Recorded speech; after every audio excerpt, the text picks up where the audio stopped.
Muy bien, hermanos. ¿Habéis hecho la tarea?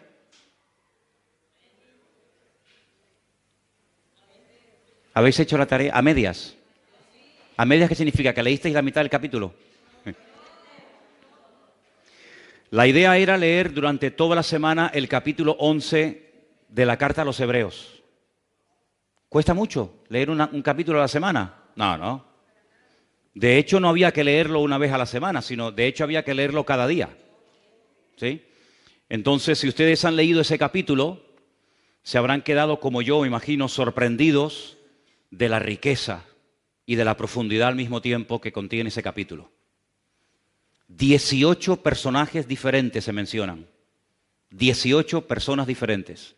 Claro, evidentemente para poder entender ese capítulo, o mucho del capítulo, uno tiene que conocer bastante de la Biblia, porque la mayoría de las cosas que se dicen ahí las encontramos en la historia del Antiguo Testamento, y si usted no ha leído el Antiguo Testamento, pues difícilmente se podrá enterar de muchas cosas. Pero este mes es el capítulo de las obras, es el tema de las obras. Y las obras están muy relacionadas con nuestra fe, y la fe está muy relacionada con las obras. Para recordar algunas cosas que yo he dicho aquí, la fe sin obras está muerta. ¿De qué sirve que usted tenga mucha fe si luego no la usa? ¿De qué sirve que tenga una gran fe y un gran conocimiento del Señor y de su palabra si luego usted no actúa en consecuencia? ¿De qué le sirve tanta fe? ¿Para qué la quiere? ¿Para qué la quiere? La fe sin obras está totalmente muerta. Las obras que hacemos, ya lo hemos dicho en muchas ocasiones, no las hacemos para ganar la salvación. La salvación usted ni yo no la podemos comprar jamás. La salvación la obtuvo por los méritos de nuestro Señor Jesucristo muriendo en la cruz, derramando su sangre. Y Él nos da la salvación por gracia, por medio de la fe. Dice, y esto no de vosotros, pues es don de Dios.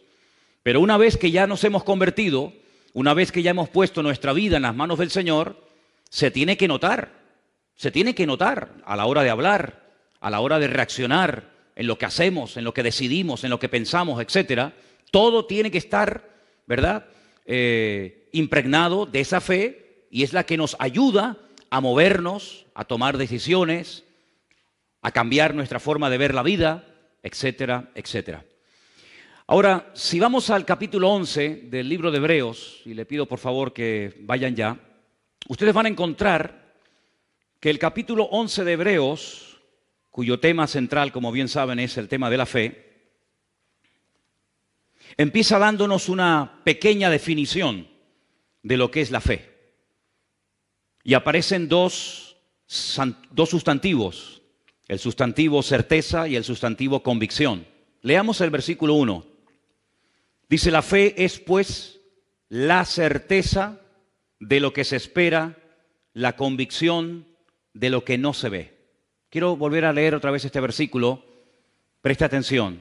La fe es la certeza de lo que se espera, la convicción de lo que no se ve. Los seres humanos creemos en millones de cosas que nunca hemos visto y probablemente nunca veamos. Así que no es una excusa el no ver a Dios para no creer en Él. Repito, hay muchas, millones de cosas en las cuales creemos, sin ninguna duda, y nunca hemos visto. Luego, el no ver no es excusa para no creer. Si solamente creyéramos en las cosas que vemos, pues imagínense los ciegos. Imagínense los que nacen sin ver absolutamente nada. No podrían creer en nada. Porque si el principio es ver para creer, el ciego que no ve no podría creer. Por lo tanto, el no ver una cosa no es una excusa, repito, para no creer en ella. Algunos dirán, bueno, pero hay cosas que no vemos, pero se pueden demostrar que existen, efectivamente. Precisamente uso este argumento para dirigirme a todos ustedes y decirles que la fe de los cristianos no es una fe ciega, porque nosotros podemos demostrar las cosas en las cuales creemos. Por eso no está bien el decir que tenemos una fe ciega, porque la fe no es ciega. Hay un ingrediente que es indispensable para tener una fe sana. ¿Se acuerdan cuando estuvimos hablando de la fe sana? Porque hay muchos tipos de fe. Hay gente que tiene, como dijimos en su día, una fe muy extraña, una fe rara, una fe mística. Pero la fe del creyente, la fe del cristiano, del hijo y de la hija de Dios, es una fe sana, es una fe que no es ciega, no es una fe basada en mitos, no es una fe basada en emociones, en sentimientos, en producto de la imaginación, sino que hay un ingrediente que alimenta la fe sana, y ese ingrediente es fundamentalmente el conocimiento. Cuanto más conocimiento tenga usted del Señor y de su palabra, mayor y mejor, de mejor calidad será su fe. Cuanto menos conozca usted a Dios y cuanto menos conozca usted de su palabra, su fe será de peor calidad. Porque lo que le da sustento, lo que le da base, lo que le da calidad a nuestra fe es el conocimiento y también, como no, la experiencia. Pero por encima de todo, el conocimiento.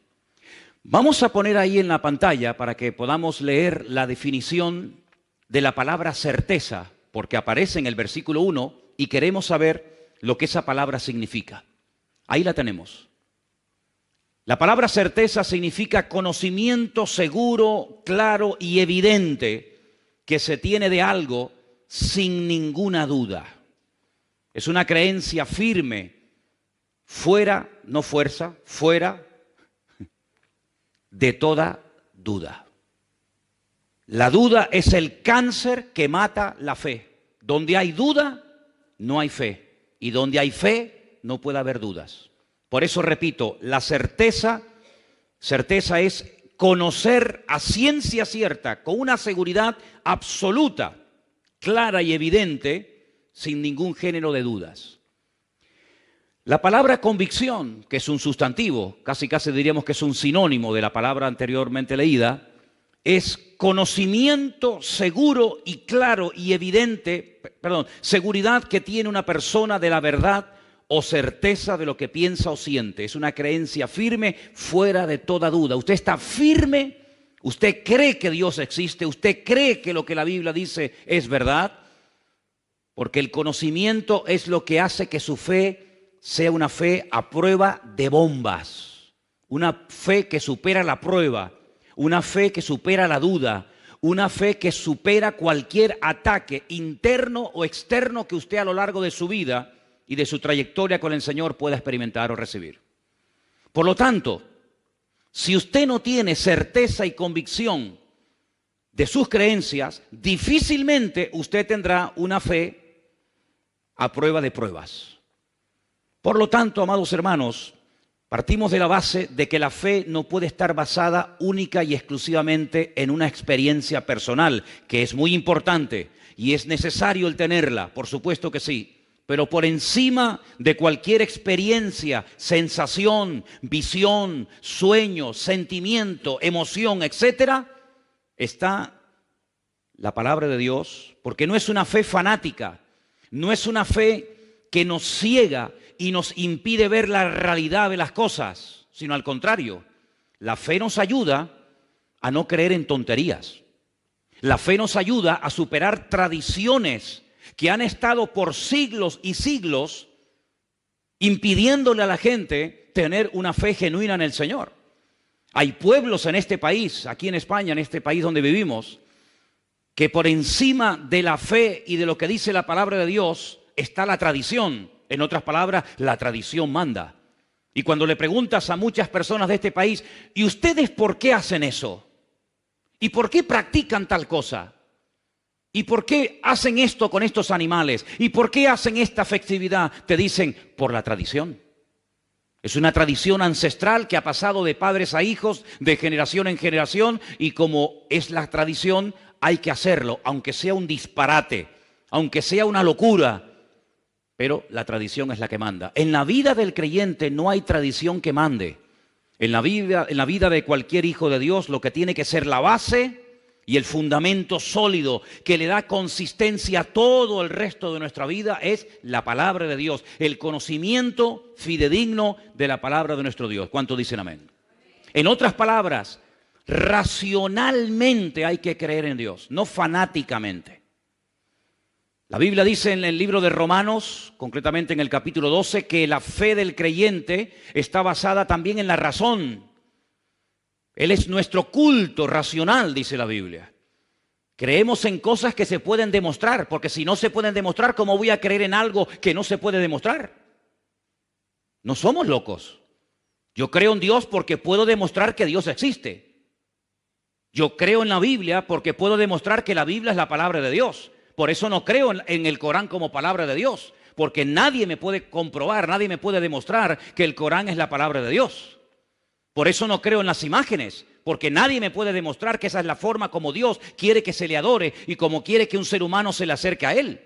Por eso no creo en tantas tradiciones y costumbres populares que están tremendamente arraigadas en la cultura de los pueblos, porque son simplemente eso, culturas, mitos, leyendas, tradiciones, pero que no tienen ninguna base y no tienen ningún fundamento bíblico. Pero lo que nosotros creemos, absolutamente todo lo que nosotros creemos, se puede demostrar. Y por eso nuestra fe no es una fe ciega, ni loca, ni fanática, sino es una fe robusta y una fe racional. ¿Cuántos dicen amén? Ahora bien, todo lo que nosotros creemos hasta el día de hoy nos ha llegado de la boca de otras personas. No nos levantamos una mañana y de repente comenzamos a creer en Dios, a leer la Biblia y a descartar una serie, como acabo de decir, de tradiciones o de costumbres, porque simplemente nos levantamos por la mañana y entró un rayo de luz por la ventana que nos aclaró todas las dudas y todas las interrogantes. No, no es nuestro caso, no ha sido nuestra experiencia. Prácticamente en todo cuanto nosotros creemos y practicamos hoy en día nos ha llegado por transmisión fundamentalmente oral.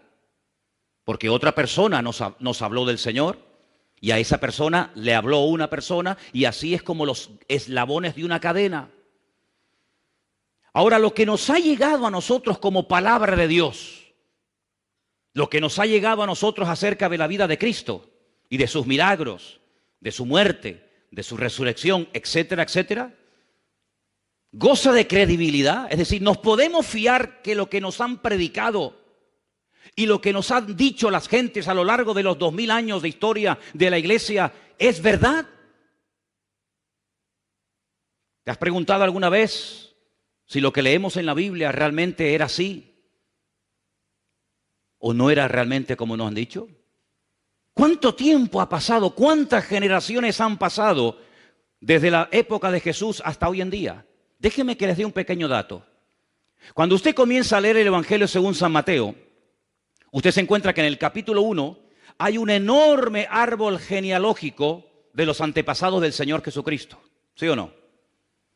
Fulanito engendró a fulanito y fulanito engendró a tal. Y usted va retrocediendo en el tiempo y usted llega al principio de ese árbol genealógico que demuestra que Cristo era descendiente de la casa del rey David, por consiguiente de la tribu de Judá. Dice que desde Abraham hasta Cristo pasaron 42 generaciones. Ahora, muchos de los que están aquí, o algunos de los que están aquí, cuando leen, por ejemplo, un libro de arqueología, o los que están estudiando en institutos y universidades, muchas veces se te dan datos y se te dan fechas realmente que te dejan con la boca abierta, pero nadie los pone en tela de juicio. Por ejemplo, cuando se descubre un fósil, un hueso o algo por ahí, te dicen, esto tiene 10 millones de años. Y a veces tengo la sensación que cuanto más millones de años tenga, como que más fe hay que tener en eso. Y te dicen, no, este dinosaurio vivió hace 250 millones de años.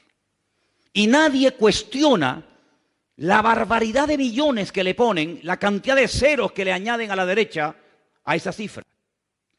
Sin embargo, si yo les dijera que desde Cristo hasta hoy en día han pasado simplemente 50 generaciones, si ponemos que una generación, según la Biblia, duran 40 años, 50 por 40 son 2000.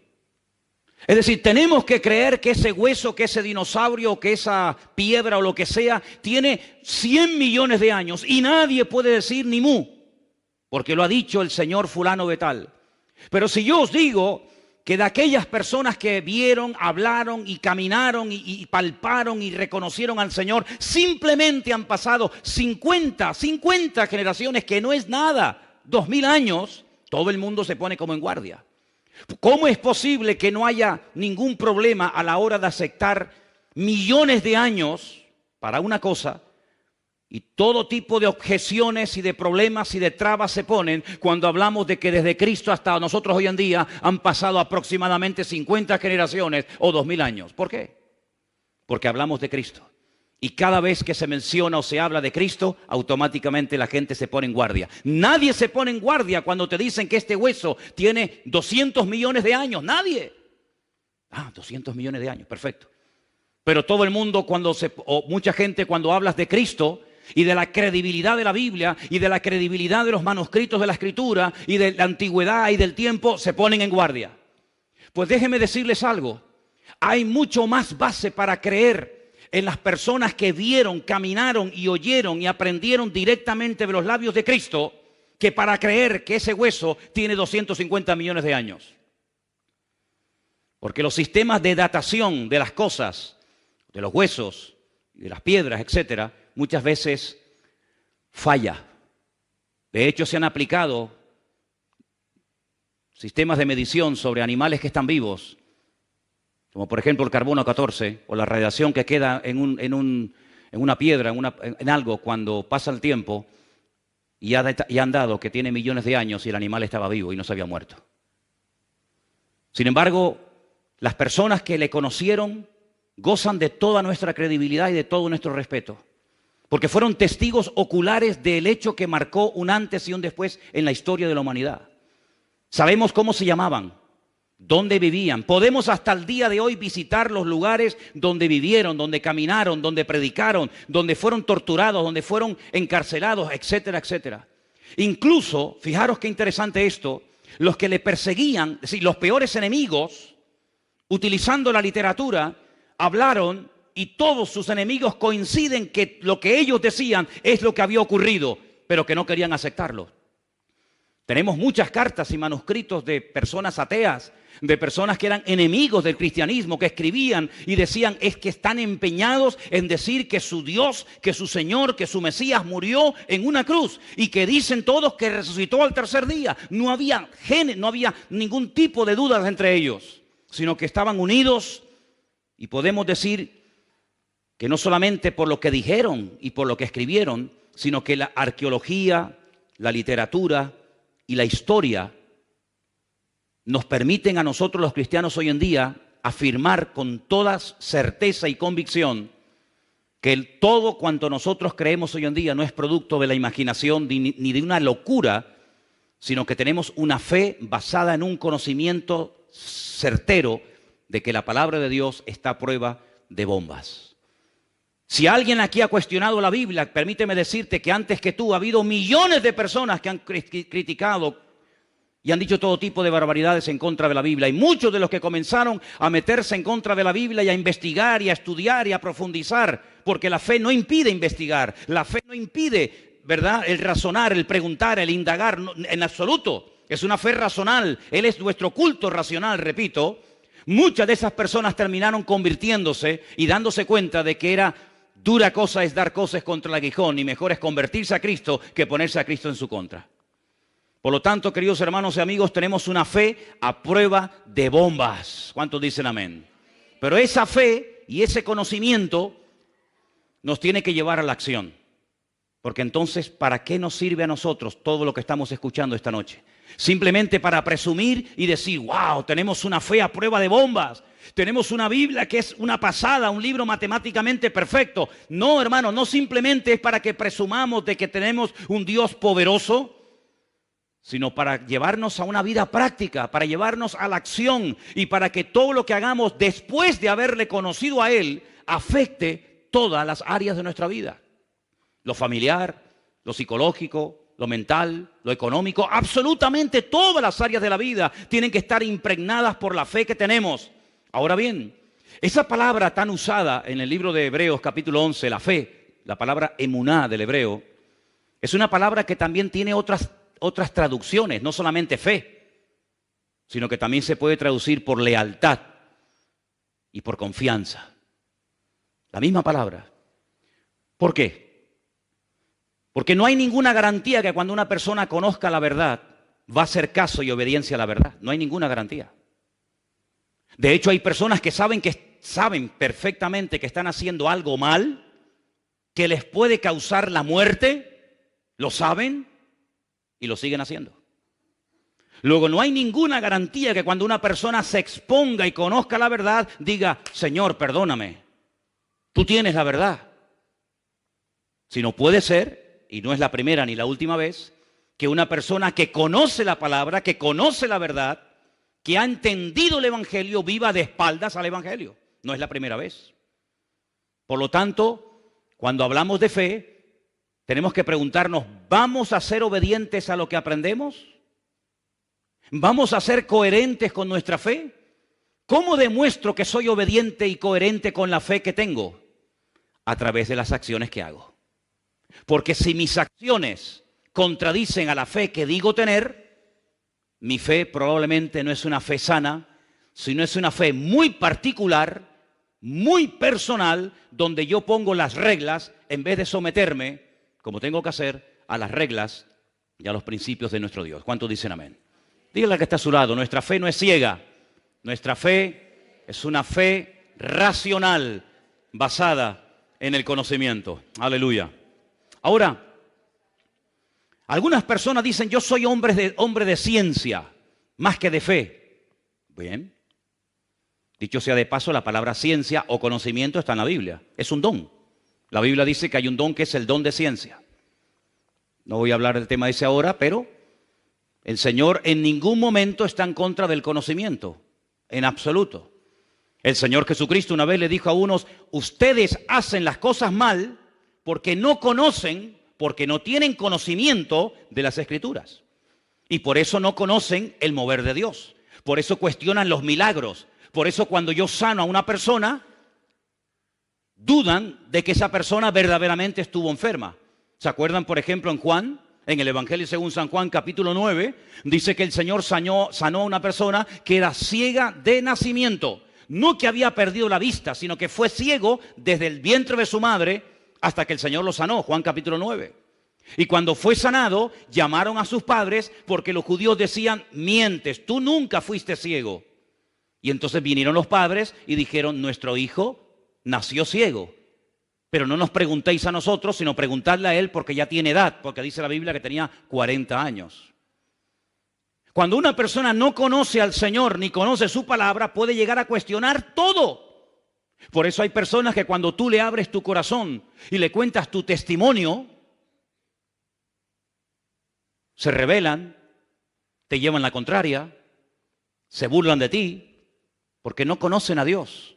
Porque hay una regla elemental del reino de Dios que dice que el que es de Dios te va a oír y el que no es de Dios no te va a oír.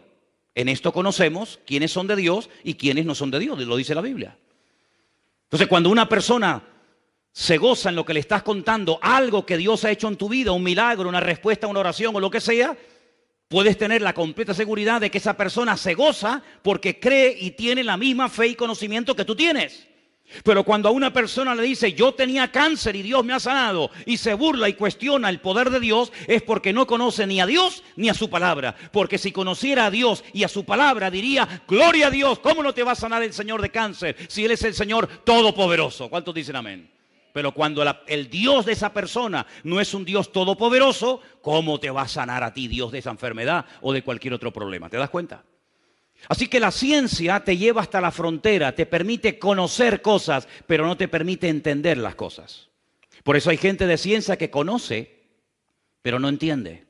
Sin embargo, si vamos a Hebreos capítulo 11, en el versículo 3, fíjate, porque yo una de las razones por las cuales le pedí que ustedes estudiaran y leyeran el capítulo 11 de Hebreos es para que se dieran cuenta la cantidad de cosas que se pueden hacer en la vida cuando una persona tiene fe en Dios. Y dice en el versículo 3, por la fe entendemos. Ay, amigo, no solamente conocemos. Yo para conocer muchas cosas no necesito tener fe. Pero para entender muchas cosas tengo que tener fe, porque el conocimiento no me lleva al entendimiento. Me da una información con la cual puedo incluso estar en contra. Pero dice que por la fe entendemos haber sido constituido el universo por la palabra de Dios. De modo que lo que se ve fue hecho de lo que no se veía. Luego lo visible viene de lo invisible. Ahora, el día que Dios diseñó y creó el universo, no habían testigos. No había ningún notario tomando nota. No había nadie que pueda decir, yo estuve allí y efectivamente fue así. Yo lo vi cuando le dijo a la nada, sea la luz, y la luz apareció de la nada. No hay testigos, ni siquiera uno. Y entonces es cuando tenemos que recurrir al documento oficial donde Dios da testimonio de sí mismo. Y ese documento oficial que Dios utiliza para dar testimonio de sí mismo es su palabra. Lo que Él pensó se materializó cuando lo dijo. Pero si Dios simplemente hubiera dicho, sea la luz o sea tal y cual otra cosa, y esa palabra, esa orden, ese mandato no se hubiera escrito, ¿cómo sabríamos tú y yo que Dios creó el universo con el poder de su palabra sin tener ningún tipo de materia prima en la mano? Hermanos, para hacer este púlpito hizo falta un material llamado metacrilato. Para construir o hacer esta plataforma se necesitó madera. Para construir este edificio hizo falta cemento, arena, etcétera, etcétera. Pero Dios no necesitó materia prima para crear el universo, sino que lo único que entre comillas utilizó o usó el Señor fue el poder de su palabra. Y esa declaración, esas 6 veces que Dios da órdenes a la nada, las tenemos registradas en el único documento oficial que atestigua y da fe que lo que Dios hizo se cumplió. Y ese documento, gracias al Señor, lo tenemos aquí en la mano. Y se llama la Biblia, la palabra de Dios. ¿Qué es lo que puede presentar el hombre como contraargumento? Teorías. Teorías no demostrables. Opiniones, especulaciones, hipótesis. Y hay 10 o 12 opiniones diferentes acerca del origen de todo esto. Por ejemplo, ya Aristóteles, el famoso filósofo griego, decía que la creación es eterna, que siempre ha existido. El sol siempre ha existido, la luna siempre ha existido, la tierra, el universo siempre ha existido. Pero sin embargo eso no es verdad. Todo lo que vemos tuvo un inicio, tuvo un comienzo. Y todo comenzó con una orden, con un mandato de la boca de nuestro Dios. Y el documento, repito, que da fe de que efectivamente eso fue así, está en su palabra. Dijo Dios, sea la luz, y fue la luz. La Biblia no se escribió para convencer a nadie de nada. La Biblia no es un libro cuyo objetivo fundamental es convencer al inconverso de que existe Dios. Ese no es el objetivo de la Biblia. El objetivo de la Biblia no es demostrar que Dios existe. El objetivo de la Biblia no es ese. La Biblia ya desde el principio comienza mencionando a Dios en primera persona. Dijo Dios, sea la luz, y fue la luz. Y ya lo da por hecho. Incluso la misma Biblia dice que el necio dice en su corazón que Dios no existe. El necio. Porque hay que ser necio. Y yo me remito a la palabra de la Biblia. Hay que ser un necio para decir que Dios no existe. El día que a mí me demuestren que Dios no existe, ese día nos sentaremos y hablamos. Pero de momento no he encontrado en todos los años que tengo a nadie que sea capaz de demostrarme que Dios no existe. Algunos me dicen, demuéstrame tú que tu Dios existe. Digo, no, vamos a hacerlo al revés. Empieza tú. Empieza tú. Ustedes son mayoría, ¿no? Los que dicen que Dios no existe, pues presentadme argumentos para demostrar que Dios no existe. Y nadie te va a poder demostrar que Dios no existe. Absolutamente nadie. Ahora bien, las dos palabras que aparecen ahí en el versículo 1, certeza y convicción, todos ustedes saben que la Biblia se escribió fundamentalmente en 2 idiomas. El Antiguo Testamento se escribió en la lengua sagrada, el hebreo, y el Nuevo Testamento se escribió en el idioma culto de la época, que era el griego, ¿vale?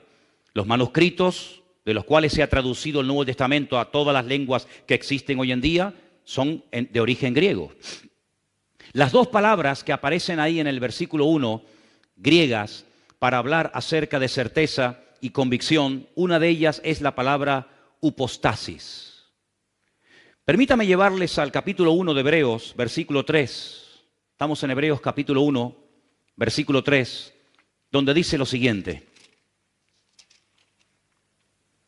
El cual, siendo el resplandor de su gloria y la imagen misma de su sustancia, esa es la palabra que les acabo de mencionar, y quien sustenta todas las cosas con la palabra de su poder, habiendo efectuado la purificación o la limpieza de nuestros pecados por medio de sí mismo, se sentó a la diestra de la majestad en las alturas.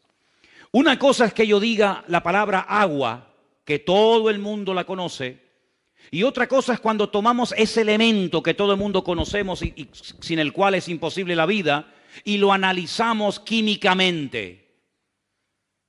Hay una fórmula que define al agua, como hay una fórmula para definir todo cuanto existe y que tiene materia, que tiene masa. Y la fórmula del agua es H2O, hidrógeno y oxígeno. El hidrógeno es energía. Por eso cuando bebes agua, no solamente calmas la sed, oxigenas tu cuerpo, oxigenas tu sangre, sino que además te mete oxígeno en tus venas, hidrógeno. Y el hidrógeno en grandes cantidades es una bomba. Hay bombas de hidrógeno, mucho más potente que la bomba atómica. El hidrógeno es capaz de mover toneladas y toneladas y cosas que no te puedes ni imaginar.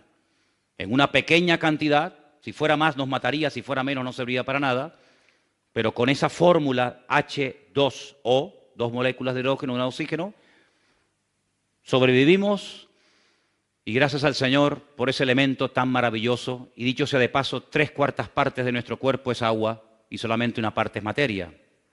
Ahora bien, la Biblia nos dice que la esencia de Dios es, por ejemplo, el amor. La esencia de Dios es el amor. Nosotros podemos decir, yo tengo amor, yo tengo paciencia, yo tengo paz, yo tengo conocimiento, yo tengo tal y tal otra cosa. Pero hablando con propiedad, Dios no tiene nada. Dios es. Dios no tiene amor. Dios es amor. Dios no tiene paz. Dios es la paz personificada. Por eso el Señor Jesucristo le dijo a sus discípulos, mi paz os doy, porque yo soy el príncipe de paz. ¿Cuántos dicen amén? La paz que yo tengo, Él me la dio, pero la paz que Él tiene, ¿quién se la dio? Nadie, porque a Él nadie le da y nadie le quita, porque la esencia de Dios es paz, es amor y todo lo que podamos añadir en esta tarde cada uno de nosotros. Por eso yo creo que tenemos muchas veces que pensar cuando decimos ciertas y determinadas cosas. Y les voy a poner un ejemplo para que veáis. ¿Cuántos creyentes tú le habrás oído decir en algún momento determinado, la fe viene por oír y por oír la palabra de Dios?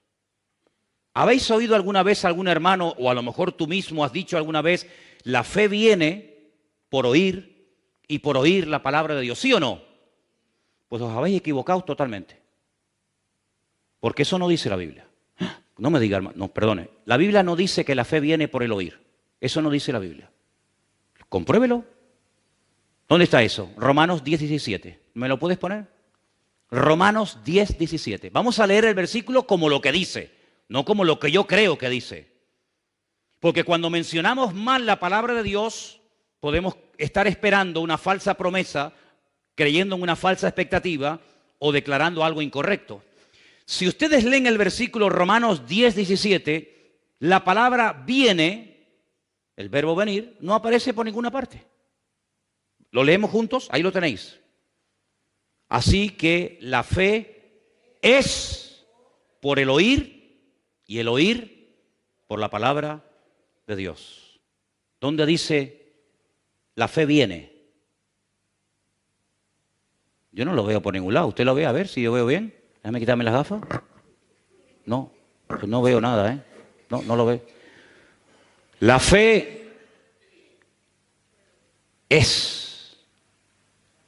Ay, amigo. Jesús tenía fe cuando oraba por los ciegos, cuando resucitaba a los muertos, cuando limpiaba a los leprosos, cuando multiplicaba los panes y los peces, cuando caminaba por encima de las aguas, cuando reprendía a los demonios. ¿Jesús tenía fe? No. Jesús es fe. Porque si tiene, es porque alguien se la tuvo que dar. Todo lo que uno tiene es porque o lo has comprado, o te lo han regalado, o alguien te lo ha dado. Pero cuando uno es, por eso en hebreo el verbo tener no existe. ¿Sabían eso? Se declina una palabra, se declina una letra, la letra Shin. No existe el yo tengo, tú tienes, él tendrá, nosotros tenemos. No, se declina una palabra porque el tener no existe. Aquí el único que tiene, pero más que tener, el único que es y que da es nuestro Señor Jesucristo, es nuestro Dios. Y quiero decirles que en ese texto de Romanos 10:17, en todos los manuscritos no aparece la palabra Dios. En todos los manuscritos que existen hoy en día, que se han utilizado para traducir ese versículo al castellano, al alemán, al inglés, al chino, al japonés, etcétera, etcétera, en todos los manuscritos del mundo aparece la palabra Cristo. Ponlo otra vez. Así que la fe, dice, es por el oír y por oír la palabra de Cristo. Eso dice en el griego original. No hay ningún manuscrito donde aparezca la palabra Dios. Pero bueno, es que Dios es Cristo, ¿no? ¿Y Cristo es Dios o no? Pero para hablar con propiedad, los manuscritos dicen Cristo. Es decir, la fe está basada en un conocimiento, en una certeza y en una convicción que me cambia la vida radicalmente. Pero ¿cómo se alimenta ese conocimiento? ¿Cómo engorda, permítame la expresión, esa fe? ¿Cómo crece, cómo se extiende esa fe? Por oír directamente de aquel que es la fe personificada, es decir, por la comunión, por la relación diaria, permanente y constante con mi Señor, con mi Dios, es como mi fe se mantiene firme y crece y aumenta y se extiende. ¿Cuántos dicen amén? Si usted no tiene comunión con Dios, ¿con quién tiene comunión? Si usted no tiene una relación íntima, privada y diaria con el Señor, ¿con quién la tiene? Es más, cuando una persona mengua en su relación con Dios, los primeros que se dan cuenta son los que viven contigo. Si no, pregúntale a tu mujer, pregúntale a tu marido, a tu madre, a tu padre, a tu hijo. En el momento en el que tu comunión con el Señor mengua, en el momento en el que tu comunión con Dios no es como tiene que ser, comienza a brotar la antigua naturaleza. Comienza a despertarse el gigante dormido. El gigante que pensabas que habías vencido, pero que simplemente lo has tenido dormido durante tiempo, comienza otra vez a despertarse y a hacer de las suyas. Por eso, lo mejor que podemos hacer en nuestra vida es mantenernos bien cerca, en comunión diaria y permanente con nuestro Dios, con nuestro Señor Jesucristo, para que nuestra fe no mengüe, sino que nuestra fe sea una fe viva, una fe sana, una fe robusta, y podamos ir de victoria en victoria y de gloria en gloria y de bendición en bendición en el nombre del Señor. Porque la fe, queridos hermanos, sí está basada en el conocimiento, pero ¿en el conocimiento de qué o de quién? En el conocimiento de mi Dios y en el conocimiento de la palabra de mi Dios. Amén. Ahora, voy a explicarles algo referente a esta palabra upostasis, que es la palabra que aparece en el versículo 1 del libro de Hebreos, y quiero darles una pequeña explicación para no perdernos en demasiadas explicaciones. Esa es la palabra que aparece en el griego para la palabra certeza, sustancia, esencia. Es algo que afecta el mundo. Si cogiéramos un vaso de agua y le echáramos un chorro de aceite, ¿se notaría? Sí, claro que sí. Si cogiéramos, por ejemplo, una Coca-Cola y la echáramos dentro de un vaso de agua, automáticamente cambiaría el color, el sabor y todo, ¿a que sí? En otras palabras, nuestra esencia como seres humanos es una esencia que viene deteriorada por la desobediencia y por el pecado. Y por eso cuando venimos a este mundo tenemos que aprender a ser obedientes. Nunca se aprende, nunca hay que enseñarle a un niño a ser desobediente. ¿Usted le enseñó a su hijo a ser desobediente? No, es que ya eso lo aprenden solo. ¿Usted le enseñó a un niño decir mentiras? No, las aprenden solo. ¿Decir malas palabras? Es como que viene en la esencia del hombre, ¿verdad? Pero cuando entra el Señor en nuestra vida, nuestra esencia espiritual tiene que cambiar radicalmente. Por eso no es normal, aunque algunos crean que sí, que cuando pasan muchos años caminando con el Señor y conociendo al Señor, sigamos hablando igual, actuando igual, pensando igual, pecando igual.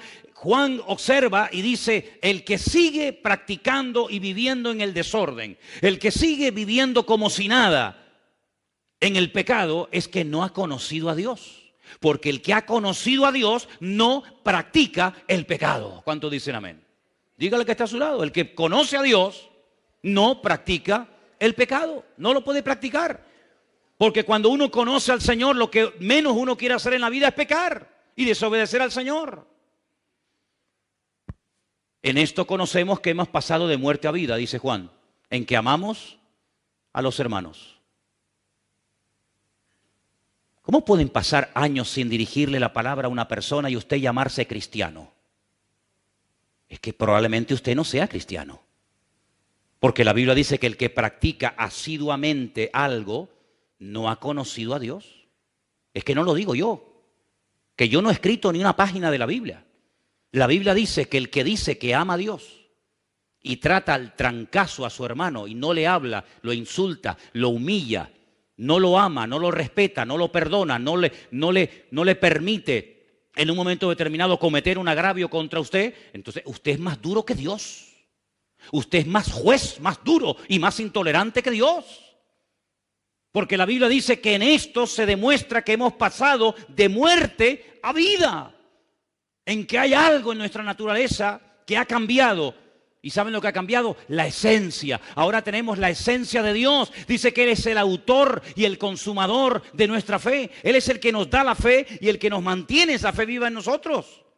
Y por eso, cuando obramos, cuando hacemos obras, cuando hacemos buenas acciones, fruto, en definitiva, pues estamos demostrando que nuestra fe no es una fe muerta, sino es una fe viva. La otra palabra que aparece también se puede encontrar en la Biblia como la palabra amonestación. ¿Podemos poner otra palabra? Una era upostasis, la otra es elengos. La palabra elengos a veces se traduce en la Biblia por la palabra reprender, amonestar. Es decir, escuche bien esto es un concepto que esta semana me ha llamado mucho la atención. Cuando dice la fe es convicción, la fe es una amonestación. La fe es algo que me sacude. La fe es algo que me dice, no, así no es. La verdadera fe, no la fe religiosa, no la fe de la tradición, no la fe del mundo, no. La fe de Dios, esa semilla, esa esencia divina que Dios pone como regalo en tu alma, en tu corazón, es una semilla que te sacude por dentro. El engos es que te reprende, que te amonesta, que ya no te sientes bien cuando vas a adorar lo que no hay que adorar, que ya no te sientes a gusto cuando vas a pecar, ya no puedes pecar a gusto como antes, ya no te gozas en el pecado, sino que ahora te gozas en la justicia y te sientes mal cuando ofendes a Dios. Esa es una característica de la fe de la cual se habla muy poco, porque se suele hacer mucho énfasis que la fe es para ver milagros, para recibir respuesta a nuestras oraciones. Sí, todo está muy bien, pero cuidado, la fe que decimos tener también nos tiene que sacudir y también nos tiene que abrir los ojos y quitar la venda y el velo de nuestra cara y nos amonesta y nos reprende diciendo, que eso no es así. Por eso, queridos hermanos, dice la Biblia que cuando Pablo se convirtió al Señor, enseguida predicaba de la fe. En otras palabras, dice que huían de él porque dice, que en otro tiempo perseguía la fe, ahora nos predica de la fe.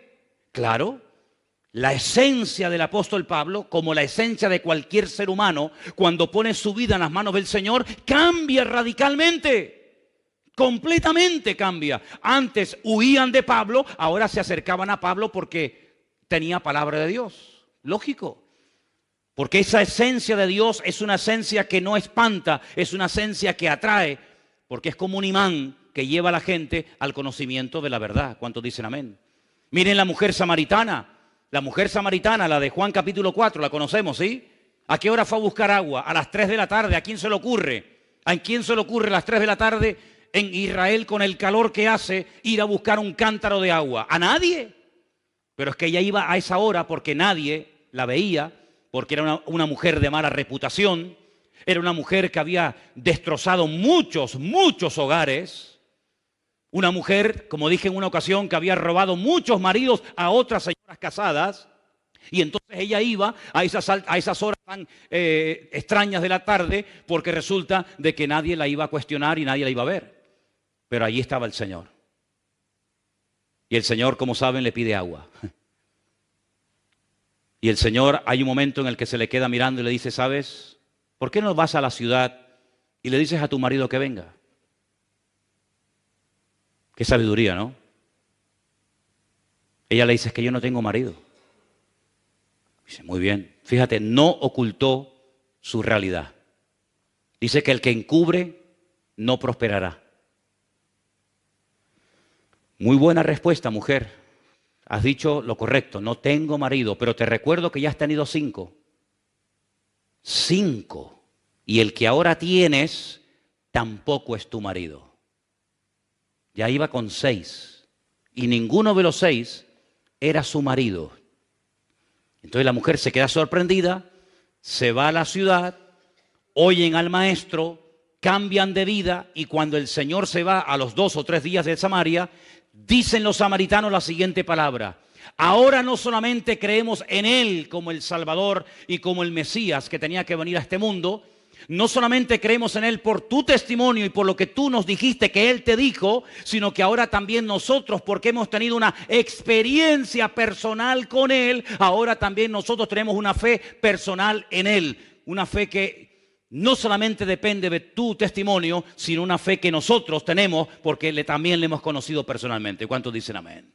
Y por eso dije al principio del estudio que es muy importante que nosotros tengamos una fe basada en el conocimiento de las Sagradas Escrituras, de la palabra de Dios, que es lo que le va a dar solidez a tu fe, sino también el paso siguiente es una experiencia personal con el Dios de la palabra. Porque si no vas a conocer solamente la palabra de Dios y no vas a conocer al Dios de la palabra, que es lo que le pasa a mucha gente.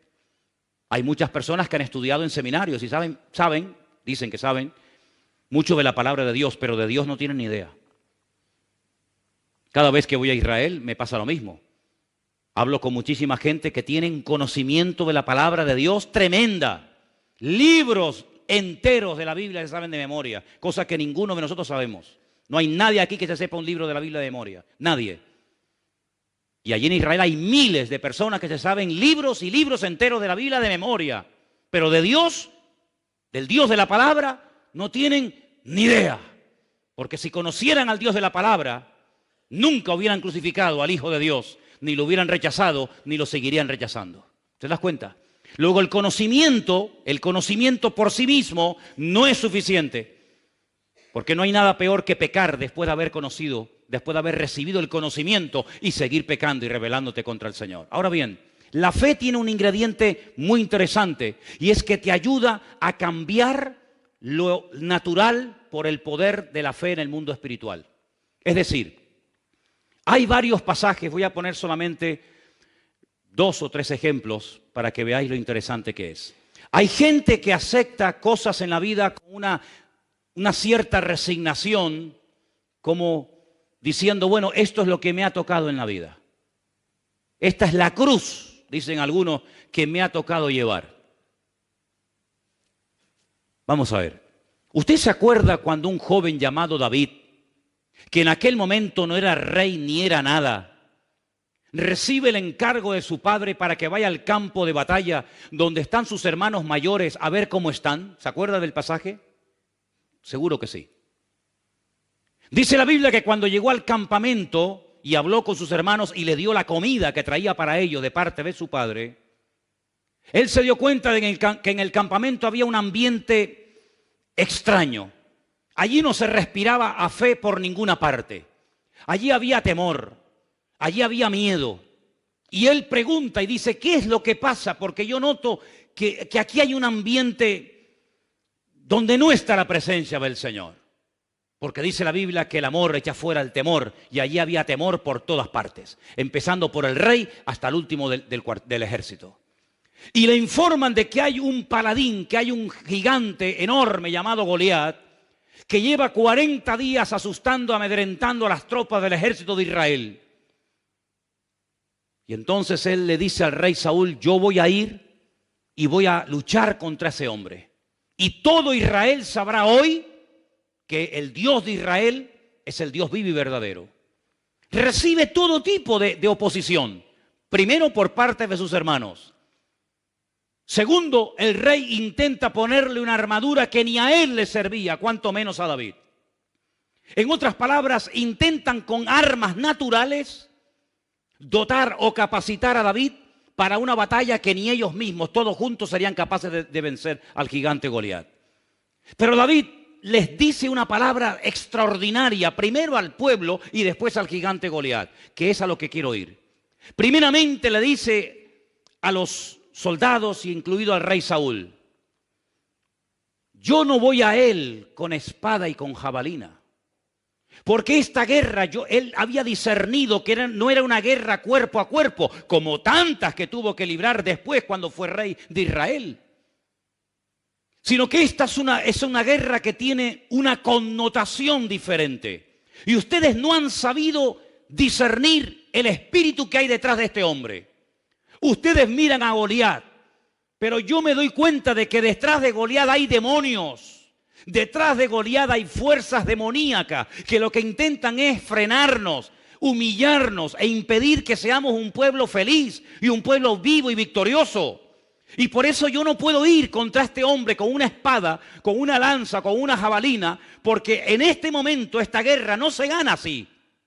Mañana, cuando sea rey, iré con espada, con lanza, con jabalina, etcétera, etcétera. Pero hoy, precisamente hoy, estas armas son inservibles, no sirven para nada. Hoy voy a utilizar otro arma que ustedes lamentablemente no conocen y que yo voy a utilizar hoy, y van a ver qué tremendo resultado va a producir en el mundo natural. Y es que yo voy a ir en el nombre del Dios de Israel. Claro, ellos se quedaron sorprendidos porque para ellos esta forma de hablar era muy extraña. Esta forma de hablar la desconocían totalmente, por eso estaban asustados.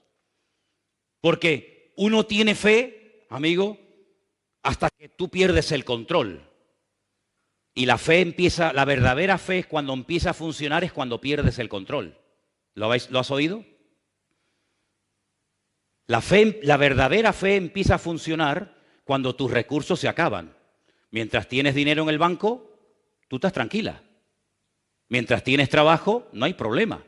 Mientras tienes salud, no pasa nada. Pero se te acaba el dinero, comienzas a tener problemas de salud, pierdes el trabajo, te quitan 3 o 4 cositas que te dan una falsa seguridad, y ahí es donde empieza a funcionar la fe. Ahí es donde empieza a funcionar la fe. Fe no es llenar el depósito de gasolina, ir al sur y volver a Santa Cruz. Eso no es fe. Eso es lo que hace todo el mundo. Fe sería, en todo caso, ir con 1 litro de gasolina al sur y volver. Eso sí sería fe. Pero ir al sur con el depósito lleno de gasolina, ahí no hay ningún tipo de fe en absoluto. Fe no es moverme por lo que tengo, sino fe es moverme por lo que soy. Y mientras tú te muevas por lo que tienes, tú no estás demostrando tener fe. Pero cuando tú te mueves no por tus recursos naturales, sino por los recursos divinos, amigo, ahí donde verdaderamente se demuestra quién tiene y quién no tiene fe. Yo voy a ir desarmado, sin casco, sin escudo, sin jabalina, sin lanza, sin espada, sin puñal, a cuerpo descubierto, pero voy a ir protegido y cubierto por un nombre, que es sobre todo nombre. Y entonces cuando llega al campo de batalla, yo ya a ustedes les he dicho lo que tenía que decirles. Mediten en lo que les acabo de comentar. Y ahora me voy al terreno de la realidad, porque la fe no trabaja en la imaginación, la fe trabaja en el terreno de la realidad. Sí, es muy bonito lo que le has dicho a tus hermanos, sí, has quedado muy bien, ¿eh? Qué bien. Sí, pero ahora vete al campo de batalla y demuéstralo. Es muy bonito decir, yo soy la resurrección y la vida, el que cree en mí aunque esté muerto vivirá. Eso también lo digo yo. Sí, pero ahora tienes que pasar el examen. Ahora vete al cementerio y saca al muerto de la tumba. No dices que eres la resurrección y la vida, demuéstralo. Cuando llegó al campo de batalla, le profetiza a Goliat y le dice, hoy te voy a cortar la cabeza y le voy a dar tu carne a las aves y a las fieras del cielo y del campo. Y todo Israel sabrá que el único Dios que aquí manda y gobierna y controla es el Dios de Abraham, de Isaac y de Jacob. Y en base a esa palabra, en base a esa fe, por eso David es mencionado en el libro de Hebreos, aunque de pasada, porque dice que el tiempo le faltaría si se pone a hablar de cada uno de ellos, pero se menciona el nombre de David, si lo habéis visto. David acaba de dar una palabra de fe, como tú y yo la podemos dar, pero ahora hay que ir a la acción, amigo. Y ahora la dice a Goliat, ven, acércate. Y dice que se va a un arroyo donde toma 5 piedras. Una vez se lo expliqué, solamente de paso se lo vuelvo a explicar. Los filisteos controlaban toda la costa mediterránea. 5 ciudades. Gaza, Askelón, Asdod, Ecrón y Gaza. Y Gat. 5 ciudades. David dice 5 piedras, una para cada uno. Después de Goliat vendrá el otro y el otro y el otro. No fue capaz de venir nadie más. La Biblia dice que cuando salió, él le lanzó aquella piedra, derrotó al enemigo y todos los filisteos salieron huyendo. Es una cosa fuera de toda lógica. Porque que un joven mate a un gigante y que todo un ejército se ponga en desbandada, ¿pero por qué? Porque lo que hay es que descabezar al enemigo. Dice la Biblia, y Jesús lo explicó muy claramente, por favor entiendan esto. Tú no puedes entrar en la casa de un hombre fuerte y saquear sus bienes y sacar todo lo que le pertenece si antes no lo atas. ¿Cómo te vas a meter tú en la casa de un hombre que es más fuerte que tú, quitarle todo y llevártelo a tu casa? Es imposible. Primeramente habrá que reducirlo, atarlo, esposarlo, amarrarlo y luego entras y te llevas las cosas. No es que estás dando una lección para saber cómo robar, cuidado. No es eso, sino simplemente un ejemplo, ¿vale? Pues en el mundo espiritual igual. ¿Cuál es tu gigante? ¿Contra quién estás peleando tú? Y a veces somos tan cortos que decimos, no, mi gigante es mi jefe. Y detrás de ese jefe, ¿quién está? No, mi gigante es mi marido, mi esposa, mi vecino, mi fulanito de tal. No tienes visión espiritual, amigo. Pero dice la Biblia cómo obtener visión espiritual. Lo dice la Biblia, no es el tema, pero yo leía hoy en 2 de Corintios que cuando Moisés bajó de la montaña, era tal el resplandor de la gloria de Dios en su rostro que dice que se tuvo que poner un velo por delante de la cara. Y Pablo dice, eso me sirve a mí para explicarles algo a ustedes, judíos. Escúchenme, vengan para acá. Ustedes cuando leen y no entienden, ¿sabéis por qué? Porque tenéis el mismo velo que Moisés tenía sobre el rostro. Pero cuando ustedes se conviertan a Cristo, el velo que les impide entender, no conocer, entender, se quitará y entonces podrán entender las profecías y la palabra. Entonces, cuando hay una verdadera conversión, la visión espiritual se recobra. Antes era ciego, mas ahora veo. Ahora te das cuenta que detrás de ese político, detrás de esa persona que te critica o te calumnia o que sea, hay fuerzas espirituales donde nosotros podemos tener un efecto tremendo por medio de la fe, porque la fe me sirve para entender, la fe me sirve para tomar decisiones, la fe me sirve para avanzar y la fe me sirve también para discernir en el mundo espiritual dónde está el problema, no en lo natural, sino en lo espiritual. ¿Cuántos dicen amén? Bueno, yo espero que no hayan perdido el hilo, yo sé que son tantas cosas, pero ¿se dan cuenta, hermanos? ¿Se dan cuenta que ser creyente es mucho más que venir aquí todos los domingos? ¿Te das cuenta? ¿Te das cuenta que tus batallas personales no son mi responsabilidad, son tu responsabilidad, no son la mía?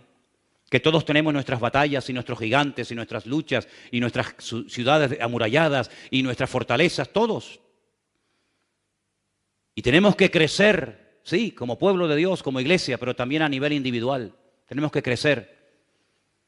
Uno de los problemas que tenía el pueblo de Israel es que no crecía en relación al tiempo que llevaban caminando con el Señor. Dice, ustedes salieron de Egipto, pero Egipto no salió nunca de ustedes. Siguen todavía con la mentalidad de Egipto, echan de menos los pepinos, las cebollas, la comida de Egipto, por favor, pero si allí vivíais como esclavos. Pero cuando os viene un problema, enseguida volvéis al pasado, enseguida pensáis en qué bien vivíamos en Egipto. ¡Falso! ¡Falso! ¿Cómo que vivíamos bien en Egipto? Si allí vivíamos privados de libertad y estábamos pasando miseria, pobreza y necesidad y hambre. ¿Qué dicen? ¿Verdad? El enemigo siempre, cuando viene un momento de prueba, te va a hacer mirar atrás, siempre. El enemigo nunca te va a poner una visión delante. El único que dice mira hacia adelante es el Señor. Pero la mujer de Lot, cuando tuvo un momento de duda, ¿dónde miró? Atrás, nunca mira adelante. El enemigo siempre te va a hacer creer que los tiempos pasados fueron mejor que los presentes. Dice, y el que habla así no es sabio. Por lo tanto, cada vez que te entra nostalgia, cada vez que te dan ganas de mirar atrás, no es Dios el que te está hablando. El Señor siempre te dice poner la mira en las cosas de arriba, si es que verdaderamente habéis resucitado con Cristo Jesús. El segundo ejemplo que les quiero poner, el primero fue el de David con Goliat, ¿sí? El segundo ejemplo es el de Elías, profeta Elías. Un hombre que sube a lo alto del Monte Carmelo y le dice a 400 profetas falsos de Baal, hoy tiene que quedar aquí bien claro en esta montaña quién es el verdadero Dios. Vamos a ver, lo que no es correcto es que ustedes por un día adoren a Baal y otro día adoren a Dios. No puede ser, esto es una ambigüedad, esto no lleva a ninguna parte. Vamos a tomar una decisión. Y en aquel monte que es muy alto, del cual se ve muchas partes de Israel, todo el valle de Meguido, etcétera, etcétera, les dice, vamos a orar, vamos a entrar en una guerra de tipo espiritual. Aquí no vamos a pelear cuerpo a cuerpo, sino aquí vamos a pelear en el mundo espiritual. Ustedes pongan sobre un altar de piedras a un buey y yo pondré otro. Y ustedes oren e invoquen a vuestras divinidades y a vuestros dioses. Si vuestro Dios es el verdadero, que lo demuestre y punto. Que descienda fuego del cielo. Si no desciende fuego del cielo, ustedes están sinceramente equivocados. Estáis creyendo en una mentira como si fuera verdad. Y estáis inculcando y transmitiendo de generación en generación esas mentiras y esas fábulas a vuestros hijos. Y eso no se puede permitir ni un momento más. Después yo tendré mi oportunidad, invocaré al Señor. Y si mi Dios me responde por fuego y quema este altar, entonces queda bien claro que vosotros estáis adorando a un Dios falso y el Dios mío es el verdadero. Estaban tan equivocados y tan fanatizados que dijeron, vale. Podían haber dicho, no, espera. Vamos a buscar una cosa más sencillita, Elías, por favor, que caiga fuego del cielo. No, pero ellos estaban tan convencidos que dijeron, vale, venga. Es increíble cómo la gente puede incluso llegar a dar la vida por una mentira, creyendo que está muriendo por una verdad. Es terrible. La fe religiosa es peligrosa. La fe religiosa puede llevarte a cometer barbaridades. Oraron desde la mañana hasta el atardecer y allí no hubo ninguna respuesta hasta que le tocó el turno a Elías. Y dice la Biblia que cuando Elías oró, previamente había dicho que le echaran agua a la leña, que le echaran agua al altar, etcétera, y cayó fuego del cielo. Allí se demostró que el Dios de Israel era el Dios vivo y verdadero y no Baal al cual ellos adoraban. Esa no fue una guerra de un ejército contra otro ejército. Esa no fue una guerra de tipo natural, fue una guerra de tipo espiritual. Israel se enfrentó en lo natural muchas veces en el pasado con amorreos, filisteos, cananeos, moabitas, amonitas, ¿de acuerdo? Pero las batallas que tú y yo libramos hoy en día no son físicas. Nuestra pelea no es contra sangre y carne, dice Efesios capítulo 6.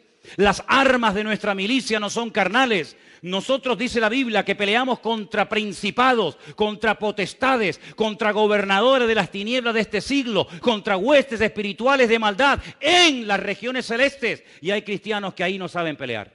No, ahí no saben, no tienen ni idea. No tienen ni idea. Y es ahí donde el Señor en este 2017 a todos y a cada uno de nosotros, a los que quieran, nos quiere llevar a pelear la buena batalla, a pelear no contra el jefe que te trata mal y te humilla, no contra el profesor que la tiene según tú tomada contigo, no contra el vecino que te tiene amargada la vida y te raya el coche y te tira basura por la ventana, no contra fulano y... No, por ahí no van los tiros, amigo.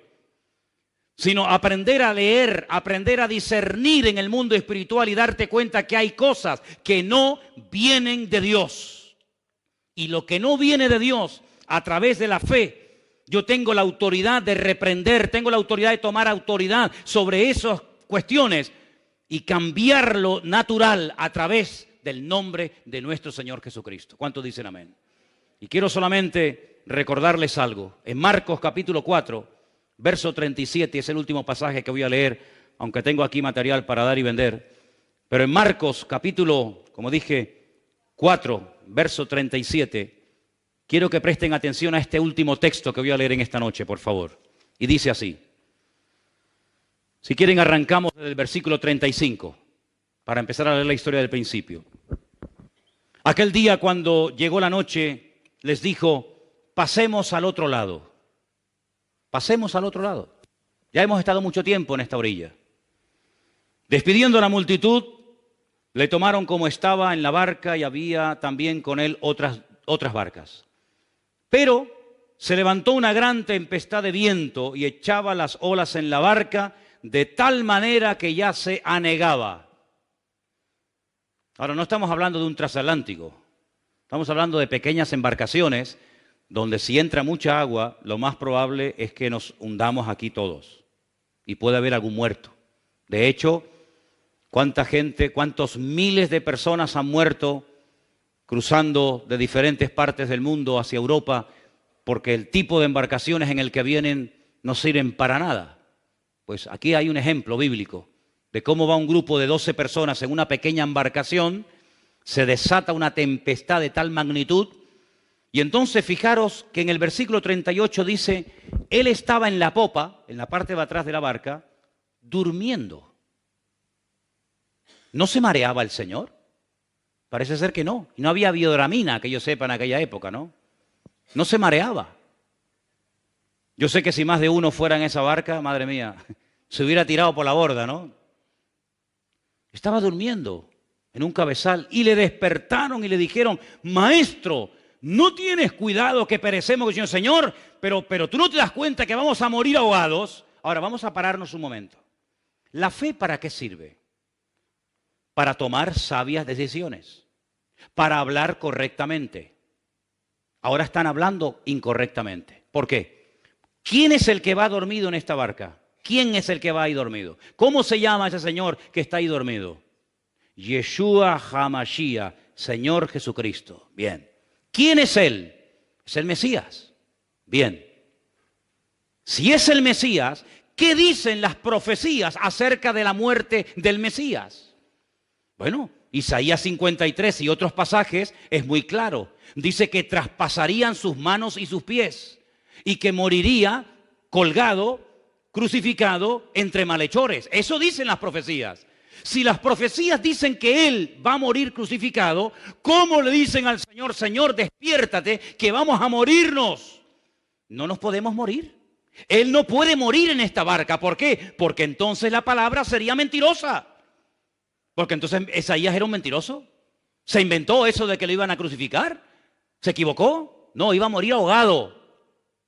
¿Por qué va durmiendo el Señor? Porque sabe que por mucho agua que entre, Él no va a morir ahogado. Esto es tremendo, ¿eh? No es lo mismo montarse en un avión sabiendo que no se va a caer que sabiendo que el avión se va a caer. ¿Te montarías? Usted va a morir en un avión. Ya no me monto más en aviones. Pero si yo sé con toda seguridad que no voy a morir en un avión, me puedo montar en 1.000.000 de vuelos que por mucho que se meneen, por mucho que se sacudan, yo sé que no voy a morir así. De alguna manera aterrizará. Esa era la fe que en ese momento estaba manifestando el Señor. ¿Cómo? Con paz, con tranquilidad. En paz me acostaré y asimismo dormiré. Ahí tenían delante de sus narices la paz personificada, pero ellos no, ellos pierden el control, y cuando uno pierde el control que dije antes, es cuando empieza la fe. Pero si no tienen fe, ¿qué fe van a usar? ¿Qué fe van a usar, amigo? Señor, despiértate que perecemos. Versículo 39. Levantándose, reprendió. Es la misma palabra, en este pasaje no siempre, pero en este pasaje cuando dice reprendió, es la misma expresión que utilizaba cuando reprendía a los demonios. La misma. Toma autoridad de lo natural con el poder del mundo espiritual. Reprendió al viento y a la mar y le dijo, cállate, enmudece. Cesó el viento, se hizo grande bonanza y les dijo, ¿por qué estáis así amedrentados? ¿Es que no tenéis fe? ¿Ves cómo les reprocha? Tenéis, no sé lo que tenéis, pero fe en este momento no habéis manifestado ninguna. Entonces temieron con gran temor y se decían el uno al otro, ¿quién es este que aún el viento y el mar le obedecen? Si conocemos a Dios, no vamos a entrar en el terreno de la desesperación, ni de la duda, ni del temor. Porque cuando conocemos a Dios, pase lo que pase, venga lo que venga y digan lo que digan, yo sé en quién he creído. ¿De dónde me viene ese conocimiento? De la palabra. Cuando la palabra la tengo, la guardo en mi corazón, la atesoro cerca de mi vida, ya pueden decir los seres humanos lo que quieran, lo que prevalece es la palabra. Y la palabra me da fe, la palabra me da ánimo, la palabra me da seguridad, la palabra me da confianza. Y por eso, aunque ocurran cosas terribles, si el Señor me ha dado una palabra específica, si el Señor me ha dado el regalo de su palabra, de su documento oficial, no tengo por qué temer de nada ni de nadie, porque nosotros vamos a estar en esta vida hasta que Dios lo permita y lo quiera. Pero no quiero que estés en esta vida de cualquier manera, ¿vale? No quiero que estés en esta vida con una resignación absurda y ridícula, aceptando cosas que no vienen de Dios como creyéndote que vengan de Dios. Dios quiere lo mejor para tu vida. Dios quiere bendiciones para tu vida. Dios quiere abrirte puertas. Dios quiere ayudarte. Dios no quiere que estés amargada. Dios no quiere que estés con duda. Dios no quiere que estés incómodo. Dios no quiere que estés insatisfecho. Dios quiere llenarte de paz, de victoria, de su presencia. Y cuando eso no está, párate y dice, Señor, en el nombre de Jesús, no acepto la tristeza, no acepto la derrota, no acepto el desánimo como algo normal. ¿Cómo que como algo normal? Será para los de la calle que no tienen al Dios que yo tengo, pero el Dios que yo tengo es un Dios que, dicho en su palabra, estaré con vosotros todos los días hasta el fin del mundo. Y quiero solamente, hermanos, recordarles que en el libro de Hebreos, capítulo 11, usted puede ver ahí por qué Abel fue capaz de hacer lo que hizo. ¿Por qué Enoc no murió? ¿Por qué Abraham salió sin saber a dónde iba? ¿Verdad? ¿Por qué Sara, fuera de toda posibilidad humana y científica de ser madre, fue madre? ¿Por qué Isaac se dejó amarrar, un hombre con 40 años? Y dijo, bueno, si me tienes que matar, me matas. ¿Por qué estas gentes hacían y vivían de esta manera? Por la fe. Porque la fe les llevaba a ser leales a Dios. Vamos a vivir hoy, a partir de hoy, todos y cada uno de nosotros, leales y fieles al conocimiento que hemos aprendido. Porque una cosa es tener fe y otra cosa es vivir de acuerdo a la fe que digo tener. Así que si usted tiene que perdonar a alguien, perdónelo hoy mismo. Porque usted ya sabe lo que tiene que hacer y si no lo hace está pecando. Y se va a ir al infierno de cabeza si usted no quiere arrepentirse de sus pecados. Si usted sabe que tiene que orar y no lo está haciendo, si usted sabe que tiene que dejar de pecar en ciertas y determinadas áreas y no lo hace, usted sabe perfectamente que está jugando con lo más valioso que usted tiene, que no es ni su coche, ni su casa, ni su trabajo, ni sus joyas, ni su patrimonio. Lo más valioso que el ser humano tiene es su alma. Y la Biblia dice que el que descuida su alma es un necio. Por lo tanto, hermanos, velemos. Tomemos medidas preventivas, usemos la fe que el Señor ha puesto en nuestros corazones, cambiemos nuestra forma de hablar. Es una vergüenza cómo está reaccionando el mundo ante una persona que nos puede gustar más o menos, pero que ha hecho una serie de declaraciones que sí, que pueden ser muy todo lo que tú quieras, pero hermanos, a nosotros no nos van a convencer las naciones de la tierra ni los medios de comunicación. Nosotros sabemos en quién hemos creído. Y nosotros sabemos que nuestro Dios está con nosotros. Cierra tus ojos, por favor, ahí donde estás. Pídale al Señor en esta noche, por favor. Señor, ayúdame a hablar en fe, a tomar las decisiones en fe, a vivir en fe, a orar en fe. Yo no quiero tener una fe religiosa basada simplemente en un conocimiento intelectual, porque la fe sin obras está muerta. La fe sin obras no sirve para nada. Es como una flor artificial que parece, pero no es. No hay que regarla, no desprende olor, no crece, no se marchita, es artificial. La fe del cristiano no puede ser una fe artificial. Es una fe que hay que cuidar, que hay que usarla, que tiene que crecer, que tiene que madurar, que tiene que robustecerse. Esa es una fe genuina, porque está viva. Y todo lo que tiene vida hay que cuidarlo, hay que protegerlo. Y por eso en esta noche te pedimos, Señor, que tú nos ayudes a mentalizarnos y a entender y a aceptar que la fe es algo vivo, no es un concepto abstracto que no sabemos ni lo que estamos diciendo o hablando, sino que la fe, Señor, es vivir tu vida a través de la nuestra. Tú eres nuestro máximo ejemplo de fe, porque tú eres la fe personificada, la obediencia, la lealtad, la fidelidad personificada. Y queremos pedirte en esta noche, Señor, que nos ayudes a vivir en base a esa fe, a hablar, a pensar, a reaccionar en base a esa fe. Y que ningún elemento externo, ni siquiera interno, se interponga en nuestra fe, sino que podamos, como dice tu palabra, alcanzar buen testimonio como los antiguos, de que pusimos nuestra confianza y nuestra fe en el Señor. Gracias por el regalo hermoso de tu bendita palabra, a la cual amamos y hacemos bien en escudriñarla y en leerla. Señor, gracias porque podemos alimentar la fe con tu palabra, porque tu palabra es la fuente de la fe. Y queremos en esta semana esforzarnos en leerla, en escudriñarla, en memorizarla, porque es la palabra de Dios la que nos hace entender los misterios que el hombre todavía no entiende y comprende. Conocen, pero no entienden. Pero el creyente sabe, conoce y entiende, porque con la fe podemos entender cómo se hizo el universo, los tiempos, las edades, las salidas y las puestas del sol, las estaciones, todo lo podemos entender, porque tu palabra es la sabiduría misma. Y te pedimos, Señor, que nos ayudes a amarla y a tenerla siempre en nuestros corazones. Te lo pedimos en el nombre bendito de Jesús. Amén y amén.